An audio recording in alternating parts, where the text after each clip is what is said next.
সাংবিধানিক পদে সাংবিধানিক একটা নিয়োগের কমিটি তৈরি করা, আরেকটা হচ্ছে উচ্চ কক্ষে সাংখ্যানুপাতিক পদ্ধতিতে উচ্চ কক্ষের সদস্য নির্বাচন এবং উচ্চ কক্ষে সংবিধান সংশোধনের প্রশ্নটিকে বাধ্যতামূলক করা, অর্থাৎ ওইখানেও উচ্চকক্ষেও পাশ হতে হবে। এই যে প্রস্তাবের জায়গাগুলোতে আমাদের এখনও দ্বিমত রয়েছে।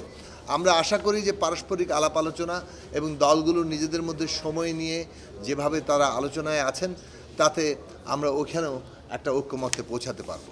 এই ঐক্যমত্য বাংলাদেশে আমরা যে কথাটা বারবার বলছি যে এই অভ্যুত্থানের প্রত্যাশা হচ্ছে যে বাংলাদেশে আর যাতে ফ্যাসিবাদ কিংবা এই ধরনের কর্তৃত্ববাদী স্বৈরতান্ত্রিক কোনো সরকার কখনো জন্ম নিতে না পারে কিংবা ফিরে না আসতে পারে।